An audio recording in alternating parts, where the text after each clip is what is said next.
Hello everyone, welcome back to MLT journey. I hope आप लोग अच्छे होंगे। तो आपकी फार्मासिस्ट की 11 वैकेंसी निकली हुई हैं। एक नया भर्ती विज्ञापन आपका जारी हुआ है TCIL की तरफ से, और इसमें कोई भी आपका एक्सपीरियंस यहाँ पे नहीं मांगा है और सैलरी इसमें आपकी 43,800 रुपये रहेगी। तो इस फुल नोटिस के बारे में हम अच्छे से बात करेंगे। अगर आप हमारे यूट्यूब चैनल पर नए जुड़े हो तो आप हमारे यूट्यूब चैनल को ज़रूर सब्सक्राइब कर लीजिएगा। तो हम शुरुआत करते हैं इस वीडियो की अच्छे से। यहाँ पे दिया हुआ है टेलीकम्युनिकेशन कंसुलेंट्स इंडिया लिमिटेड यानी कि TCIL, और यहाँ पे दिया है वैकेंसी एडवर्टाइजमेंट है और आपकी कॉन्ट्रेक्चुअल बेस की यहाँ पे वैकेंसी रहेगी आउटसोर्सिंग पे। इंदिरा गांधी हॉस्पिटल द्वारका न्यू दिल्ली में। लास्ट डेट की बात करें 13 सितंबर 2024 आपकी इसमें रहेगी। बाकी इंपॉर्टेंट जितने भी इंस्ट्रक्शंस होंगे वो मैं आपको ज़रूर बताऊंगा इस वीडियो में।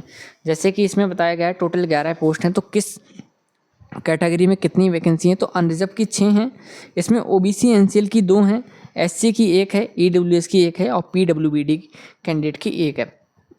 हर कैटेगरी में यहाँ पे मौका दिया गया है। अब बात कर लेते हैं क्वालिफिकेशन की। तो अगर आपके यहाँ बी फार्मा है और अगर आपका रजिस्ट्रेशन है 1948 एक्ट के अकॉर्डिंग तो आप इसमें अप्लाई कर सकते हैं। बाकी दे रखा है the selected candidate has to be registered in Delhi pharmacy council within 6 month of joining. यानी कि इसमें जो पहले भी वैकेंसी आई थी उसमें भी यही हुआ था। आपकी जो अगर आप सिलेक्शन होता है तो उसके बाद आपका 6 मंथ के अंदर अंदर आपको दिल्ली फार्मेसी काउंसिल में भी अपना रजिस्ट्रेशन कराना अनिवार्य होगा। वो तो बाकी बात की प्रोसेस रहेगी आपकी। पहले आपको यहाँ पर जो भी आपका स्किल टेस्ट होगा, इंटरव्यू वगैरह देना होगा। तो बी फार्मा वालों की फ्रेशर वैकेंसी है, एक्सपीरियंस निल है। सैलरी आपकी 43,800 रुपये रहेगी। यहाँ पे दिया हुआ है कि consolidated no other any other allowance admissible, तो कोई भी अदर अलाउंस आपको नहीं मिलेगा। अब बात कर लेते हैं इंपॉर्टेंट इंस्ट्रक्शंस की। जैसे कि यहाँ पे कॉन्ट्रैक्ट पीरियड आपका क्या रहेगा, तो 6 मंथ का आपका यहाँ पे कॉन्ट्रैक्ट पीरियड रहेगा। और यहाँ पे दिया हुआ है गया है कि आपको एक एग्रीमेंट साइन करना होगा। Upon selection candidate shall sign an agreement TCIL with detail and terms and condition उसमें होंगी।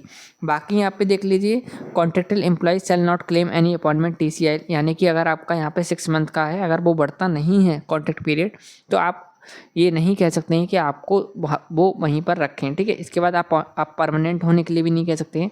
और अगर आपको वो टर्मिनेट करते हैं तो यहाँ पर 1 मंथ के नोटिस के साथ में करेंगे। द कॉन्ट्रैक्ट में be terminated by giving 1 month notice. Next देख लीजिए, यहाँ पे आपके कॉन्ट्रैक्ट पीरियड के बारे में एंटाइटलमेंट्स बता रखे हैं। तो जैसे लीव, तो यहाँ पे बताया गया है 1 दिन की छुट्टी मिलेगी पूरे 1 महीने में। यानी कि आपके साल में 12 महीने होते हैं, तो 12 महीने में आपकी 12 छुट्टी मिलेंगी। आप देख सकते हैं यहाँ पे दिया हुआ है 1 day per month with an aggregate 12 day in a calendar year. ठीक है, इसमें दिया गया है मोस्टली अगर आप जैसे लगातार छुट्टी लेना चाहते हैं तो 3 दिन की ले सकते हैं, वो भी आपको परमिशन लेनी होगी फ्रॉम द HOD। यहाँ पे दिया गया है फीमेल्स के लिए, आउटसोर्स एम्प्लॉय के लिए, तो 1961 के एक्ट के अकॉर्डिंग आपको बेनिफिट मिलेगा, वो भी आपका certain period before the after child birth के टाइम पे। बाकी एकोमोडेशन के बारे में तो no accommodation on HRA will be provided by Indira Gandhi hospital Dwarka और TCIL। यहाँ पे पावर्स के बारे में बताया गया है, hired employ shall not exercise any statutory legal और फाइनेंशियल पावर्स।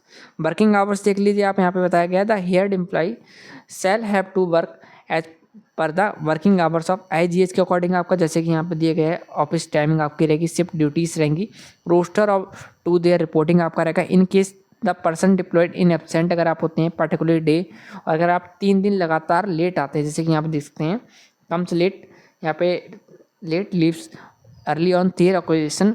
ठीक है, इसमें डिडक्शन के बारे में बताया गया है और संडे हॉलीडेज़ के बारे में बताया गया, जैसे कि अगर आपने संडे को अगर आप ड्यूटी कर ली तो आपका उसके अलावा अलग दिन आपका यहाँ पर छुट्टी रहेगी। बाकी नेक्स्ट बात कर लेते हैं यहाँ पे कंडक्ट के बारे में। TCIL ही करवाएगा गवर्नमेंट सर्वेंट्स के अकॉर्डिंग। नेक्स्ट यहाँ पे देख लीजिए, अगर आपको टर्मिनेट वो करते हैं तो किस किस वजह से कर सकते हैं। जैसे कि अगर आपको वो असाइन देते हैं तो आपको बस आपको पूरा करना होगा अगर आपसे वो सेटिस्फाई नहीं होते हैं, या फिर आपको वो कोई अचीवमेंट देते हैं अगर आप टाइमली पूरा नहीं करते हैं। ठीक है, यहाँ पे दिया हुआ है हॉनेस्टी एंड इंटीग्रिटी पे आपके शक होता है तब आपको निकाल सकते हैं। बाकी इंपॉर्टेंट कौन कौन से आपके पास डॉक्यूमेंट होने चाहिए, तो यहाँ पे बताया गया है कि आपके पास मोस्टली आपके पास 10th की मार्कशीट होनी चाहिए, जिससे कि आपका नाम कंफर्म होगा। 10th मेट्रिकुलेशन सर्टिफिकेट हम बोल सकते हैं, SSC। ठीक है, फिर further request for change the mailing address, email ID, category certificate आपका होगा, पोस्ट होगी, ये सब आपको डालना होगा। इसके बाद बात कर लेते हैं, आपका यहाँ पे बताया गया है कि आपका, आगे बढ़ता हूँ मैं, एक सेकेंड, यहाँ पर आपके एज रिलैक्सेशन के बारे में भी बताया गया होगा। ठीक है, तो इसके बाद में आगे बढ़ते हैं थोड़ा TCIL के बारे में। फिर आपका जो अपॉइंटमेंट की जो TCIL में, हाँ देख लीजिए यहाँ पे दिया हुआ है, सॉरी। तो जैसे कि TCIL में आपका 5 साल का एज रिलैक्सेशन रहेगा SC ST के लिए, 3 साल का यहाँ पे रहेगा OBC कैंडिडेट के लिए, 10 साल का PWBD वाले कैंडिडेटों के लिए। अगर आप SC ST प्लस दिव्यांगजन हैं तो आपको 15 साल का रहेगा यहाँ पे एज रिलैक्सेशन। अगर आप PWBD OBC NCL हैं तो आपको यहाँ पे 13 साल का एज रिलैक्सेशन मिलेगा।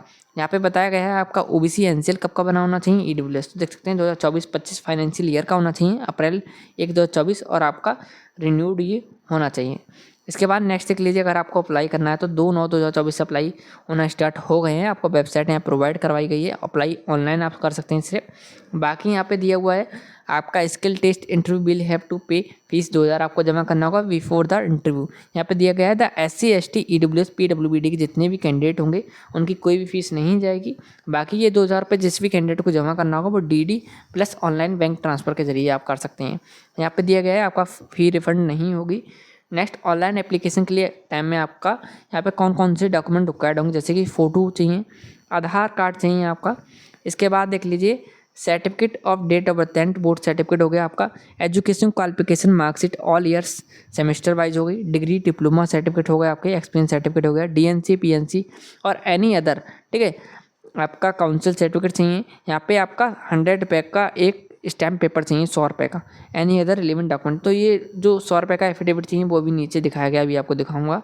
बाकी यहाँ देख लीजिए सिलेक्शन प्रोसीजर के बारे में बताया गया है कि आपका candidate will informed by email SMS for their skill test. जब भी होगा इंटरव्यू होगा तो आपको email या SMS के थ्रू बताया जाएगा। The candidate will bring all the original documents के साथ में आपको जाना है, 2 रिसेंट पासपोर्ट साइज फोटोग्राफ के साथ में जाना है at the time of skill test और इंटरव्यू के टाइम में, द वेरिफिकेशन ऑफ डॉक्यूमेंट्स। इसके बाद देख लीजिए यहाँ पे बताया गया है कि आप जब भी इसमें एप्लीकेशन फॉर्म अपना ऑनलाइन जमा करते हैं तो आप उसमें कोई भी रॉन्ग इन्फॉर्मेशन ना भरें। अगर आप रॉन्ग इन्फॉर्मेशन भरते हैं तो उसके जिम्मेदार आप खुद ही होंगे कि आपका फार्म रिजेक्ट कर दिया जाए। बाकी यहाँ पे दिया गया है ओनली शॉर्टलिस्टेड कैंडिडेट जो करे जाएंगे वो एलिजिबिलिटी क्राइटेरिया के अकॉर्डिंग ही करे जाएंगे। ठीक है, only filling the registration form will not confirm your suitability और सिलेक्शन टू दी पोस्ट, तो यहाँ पे क्लियर बताया गया है। बाकी यहाँ पे दिया गया है आपको all selected candidate will be informed by email to report collect their offer letter के बारे में बताया गया है। फिर आपको बताया गया है 7 दिन के अंदर अंदर आपको अपनी ज्वाइनिंग लेनी होगी। और यहाँ पे बताया गया है अगर आप सिलेक्ट होते हैं तो पुलिस क्लियरेंस आपको दिखाना होगा, फिटनेस सर्टिफिकेट भी आपको दिखाना होगा वेरीफाइड आफ्टर ज्वाइनिंग के बाद में। अगर आपका कोई भी इशू है जैसे कि क्वारीज वगैरह है तो आप Gmail ID पे मैसेज कर सकते हैं। बाकी यहाँ पे दे रखा है कि आपका एफिडेविट किस प्रकार का होना चाहिए, आपका नाम होना चाहिए, डॉटर नेम, सन ऑफ। ठीक है, तो आप यहाँ पे लिख सकते हैं आपने जितनी भी इन्फॉर्मेशन दी है आपने करेक्ट दी है आपकी नॉलेज के हिसाब से। बाकी यहाँ पे दिया गया है आपका रिजेक्टेड होता है, डिस्क्वालिफिकेशन होता है या फिर आपको पनिशमेंट करा जाता है, आप कभी भी अरेस्ट नहीं हुए हैं, आपका कोई भी क्रिमिनल रिकॉर्ड वगैरह नहीं है, इस प्रकार का आपका बनेगा। बाकी सिग्नेचर आपके होंगे, डेट पड़ेगी, प्लेस होगा, यहाँ पर आपका पूरा नाम दिया जाएगा। ठीक है, आपको ये PDF हम अपने टेलीग्राम ग्रुप पे प्रोवाइड करवा देंगे। टेलीग्राम ग्रुप की लिंक इस वीडियो को डिस्क्रिप्शन में आपको मिल जाएगी। अगर आपको ये वीडियो इन्फॉर्मेटिव लगी हो तो हमारे यूट्यूब चैनल को आप ज़रूर सब्सक्राइब कर लीजिएगा और हमारे साथ ज़रूर जुड़ जाएँ ऐसी मोर गवर्नमेंट जॉब्स की अपडेट के लिए। Thank you.